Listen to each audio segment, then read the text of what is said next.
Bismillahirrahmanirrahim. Assalamualaikum warahmatullahi wabarakatuh. Waalaikumsalam warahmatullahi wabarakatuh.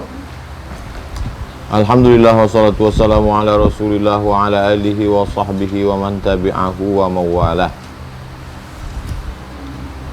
Allahumma salli ala sayyidina Muhammad wa ala ali sayyidina Muhammad. Kita udah sampai mana? Qirat Halaman 299.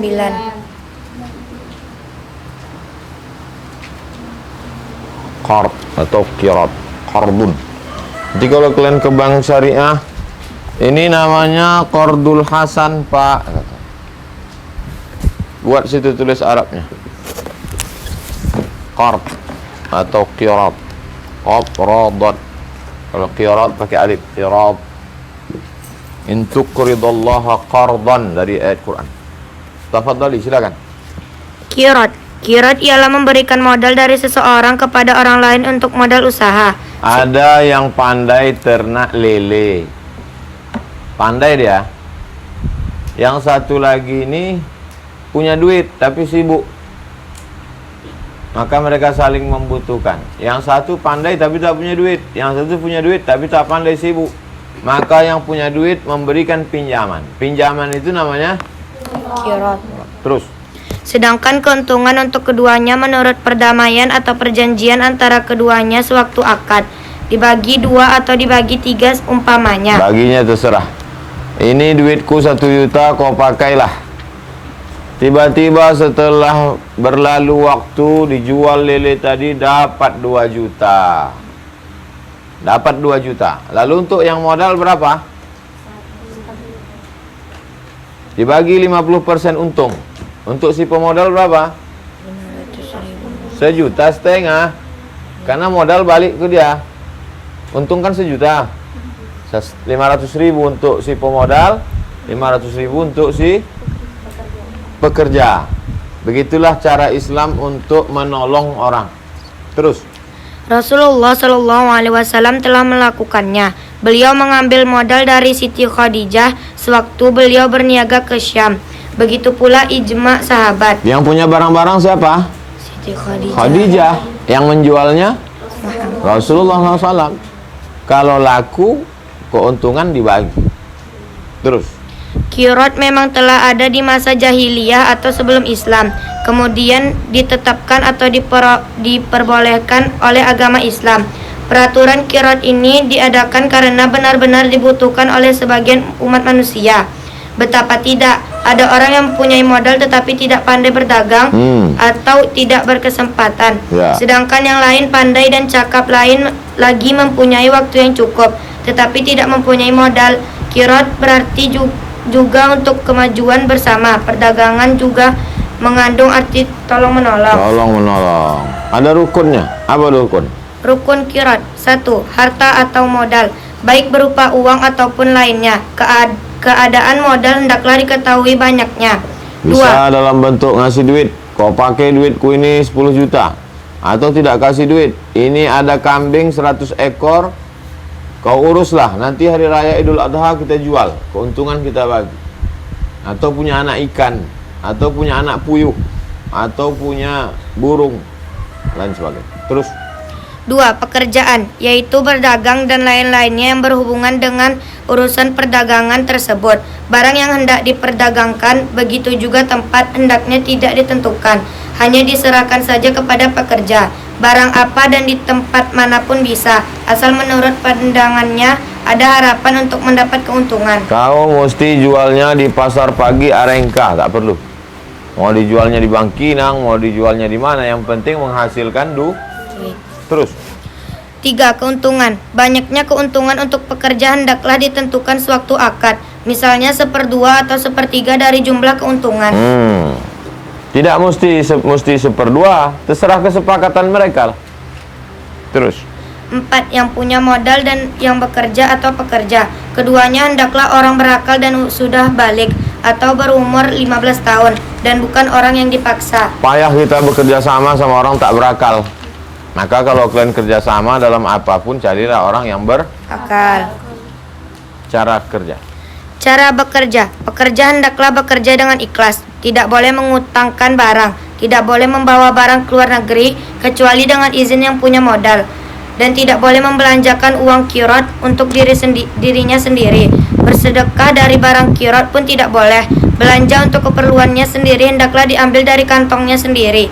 Selama urusan ini, dagang kerjasama ini, tak boleh diambil duit itu untuk ngasih anak yatim, fakir miskin, tak boleh. Karena nanti akan dihitung total di akhir. Bersedekah itu baik apa tak baik? Baik. Tapi bersedekah dari duit kirot, pinjaman, kerjasama, tak boleh. Kecuali dari duit dia sendiri. Terus. Karena orang yang bekerja wajib ikhlas dalam segala urusan yang bersangkutan dengan kirot. Hendaklah ia dibenarkan dengan sumpahnya apabila ia mengatakan tidak mendapat keuntungan atau hanya memperoleh sedikit keuntungan. Begitu juga tentang banyak dan sedikitnya modal, atau dia mengatakan bahwa modalnya hilang. Semua pengakuan tersebut hendaklah diperkuat dengan sumpahnya. Kalau orang yang bekerja dan yang punya modal berselisih tentang pembagian keuntungan, umpamanya orang yang bekerja mengatakan untuk dia 1/2, sedangkan yang punya modal mengatakan 1/3, kedua-duanya hendaklah bersumpah, dan orang yang bekerja itu diberi keuntungan menurut kebiasaan yang berlaku di tempat dan waktu itu. Akad kirot adalah akad saling percaya. Maka apabila ada barang yang hilang, yang bekerja tidak wajib mengganti, kecuali jika karena kelalaiannya. Hilang kambing itu karena dia jalan-jalan, asik main handphone, hilang kambing. Wajib tak dia yang ganti? Wajib. Wajib, karena lalai. Dia sudah jaga malam, tiba-tiba hilang juga karena pencurinya lihai. Tak, wajib dia ganti. Karena itu milik bersama. Terus. Kerugian hendaklah ditutup atau diganti dengan keuntungan. Kalau masih juga rugi, kerugian itu hendaklah dipikul oleh yang punya modal sendiri. Berarti yang bekerja tidak dituntut mengganti kerugian. Antum punya skill. Apa itu skill? Kemampuan. Pinjam duit orang 1 juta, mau ternak puyuh. Pinjam duit 1 juta.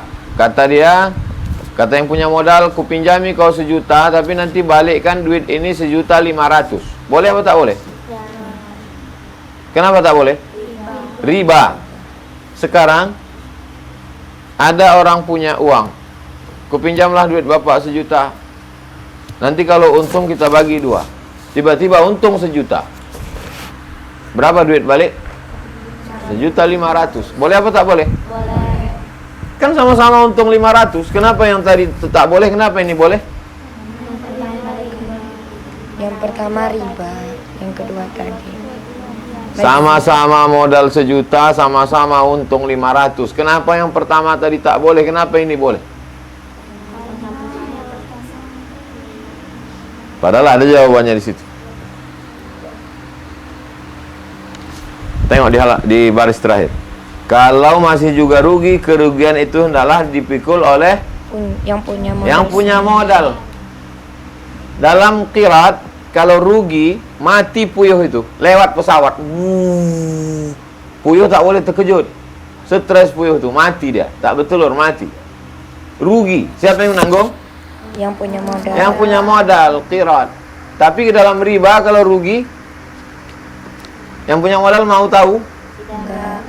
Aku tak mau tahu. Yang penting ku pinjam kau 1 juta, baliknya mesti 1,5 juta. Dapatlah dipahami kenapa riba itu tak boleh. Karena dia tidak mau rugi, maunya untung saja. Sedangkan qirat ini, setelah dipinjamkannya si Fulan tadi 1 juta untuk ternak puyuh, tiap malam doanya khusyuk lah, rajin dia tahajud. Ya Allah, janganlah mati puyuhnya itu. Kalau mati tak baliklah duitku ini, ya Allah. Jadi prinsip ekonomi Islam itu adalah akhlak. Mau tahu sama orang. Jadi nanti kalau kalian ditanya orang, insya Allah bisa menjawab. Pinjam riba 1 juta, balik 1,5 juta. Ini qirat ini sama aja. Sama aja tuh, Bu. Tak sama. Di mana tak samanya? Pokoknya kata Ustaz dulu tak sama. Aku udah lupa entah di mana lah itu. Bisa jelaskan? Bisa. Itu qirat. Selesai pembahasan qirat.